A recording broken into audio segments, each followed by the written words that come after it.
Hey everybody, this is 2.6, number 16, the solution, and it goes, a Norman window has the shape of a rectangle surmounted by a semicircle of diameter equal to the width of the rectangle. And if we look at the figure here, this is what I came up with. So far we've got, I'm going to call this side of the window L, and I'm going to call, because we're dealing with the semicircle, this is a little geometry view, I'm going to call halfway, that's from the center to the outside, is R. So that means if you add up R plus R, that would make this width down here on the window 2R. So we're going to deal with the dimensions using L and R. Okay, first we have to think about, we have a constraint, and the first thing that we know, if the perimeter of the window is 20 feet, we want to figure out the dimensions that will emit the most light, i.e. maximize area.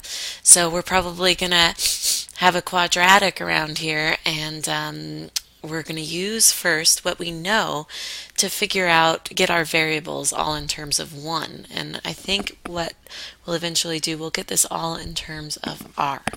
So first, let's think about perimeter. What is perimeter? Well, it's all walking around. We've got that perimeter, which is equal to 20 feet.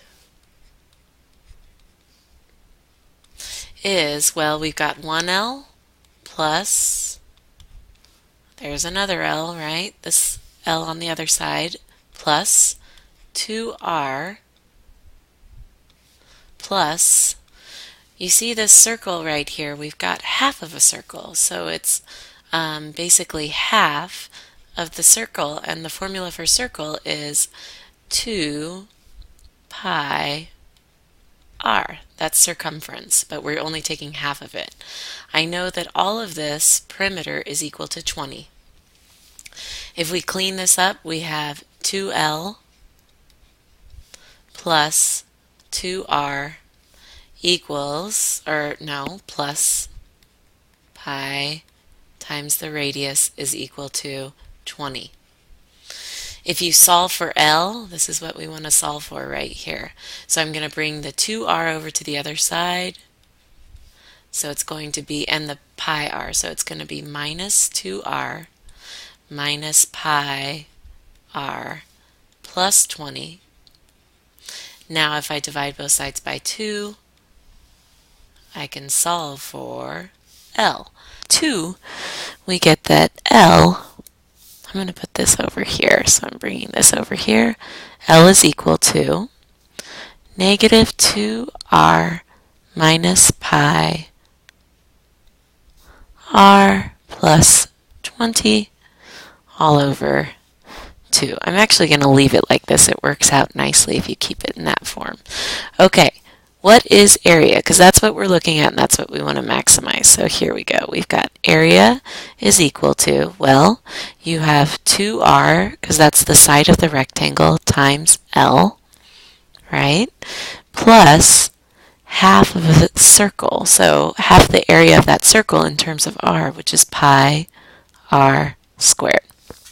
Okay, I'm going to substitute what L is equal to. So I'm going to plug this whole thing here in for L.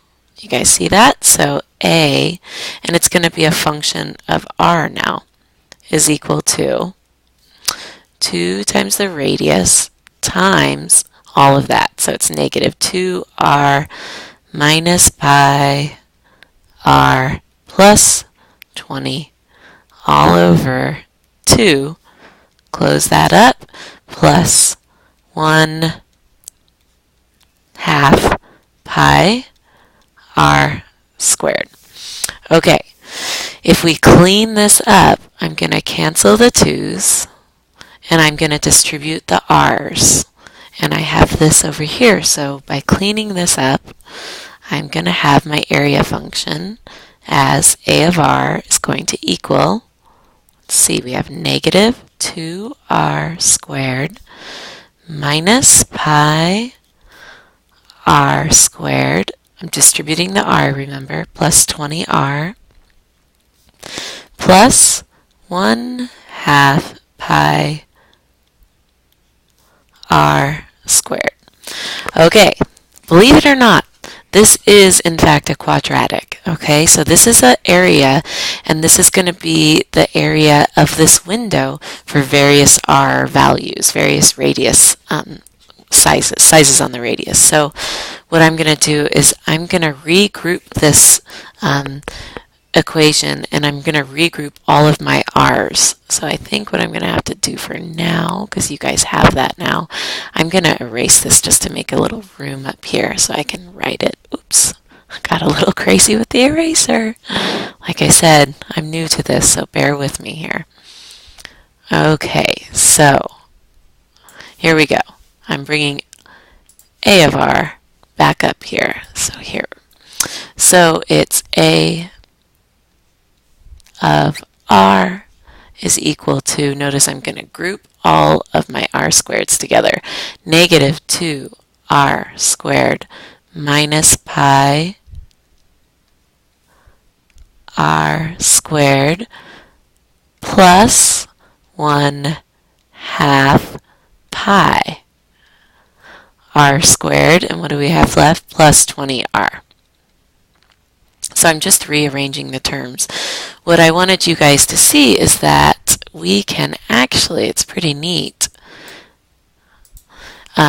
we can factor out these r squared. So here's an r squared, here's an r squared, and here's an r squared. We can take them out and just leave their coefficients in one little neat thing. So here we go. We've got back to, I'm going to write this as negative 2 minus pi, and I'm going to put a parenthesis around this, plus 1/2 pi all over, or plus 20r. You could have combined these, and maybe we should have done that before this right here. If I combine this, negative pi r squared plus 1/2 of that pi r squared, what does that leave me? That leaves me negative 1/2 pi. Or you can see that right here. Oh, what did I forget? I forgot an r squared on the outside, so add that in. So now we have minus 2 minus 1/2 pi, or pi over 2, parentheses r squared plus 20r. So this is our area. Okay, and being that this is our area, we want to maximize, right? We want to find the maximum area. And let me draw my picture again because I erased it on accident. So I want to find the maximum area to let in as much light as possible on this window. So remember, what does this smell like? It smells like a quadratic. How do you find maximum area? Well, first they're looking for dimensions, right? They want to know what dimensions will emit the most light. So we're really close, because if we can find out the r part of the vertex, remember this is a function of r. So if I can say that r is equal to negative b over 2a, this is going to give us the radius that gives maximum area for this window. So what is A? A is this whole mess right here. Okay? B is 20. So here we go. We've got negative 20 over 2 times negative 2 minus pi over 2, right? Close parentheses, that's all underneath. Okay, what does that equal? If you put it into your calculator and look at what I have, you guys, I got that cool little wabbit emu thing, and I'm going to put it up here. Maybe it'll let me. Yeah. Okay, so we're going to type in this, where is it? This thing right here. So let's see if we can do that. So we're going to do negative, whoops. Oh, you even have to turn it on. How cute. Negative 20 divided by, remember how we were saying go crazy with parentheses? So it's 2 times, I'm going to do parentheses there for that messy part, negative 2 minus, I'm going to do parentheses again. We have second, where's pi, divided by 2, close parentheses for that, close parentheses for the bottom, and close parentheses again for the entire bottom. So that was just the second part. Okay, what does that give us? 2.8! Yay! So here we go. It says it's 2.8. Okay, so 2.8, what are the dimensions here? We're dealing with feet. Now, for the dimensions, that only gives us this radius, so half of that, so 2.8. And they want to know what dimensions will emit the most light, maximum area. So we are thinking about this height from here, but all the way up to this point, right? So I need to add for this part another 2.8, okay, plus whatever L is. The dimensions on this side are 5 by 6. Let me clean up so we can answer the question, because you guys have this now. We need to save L because we need to find L. Okay, so right here we can say that the dimensions of the base are 2 times 2.8, which is equal to 5.6 feet. That's the dimension of the base.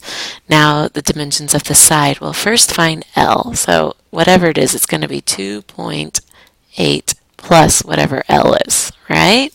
So let's find L in terms of 2.8.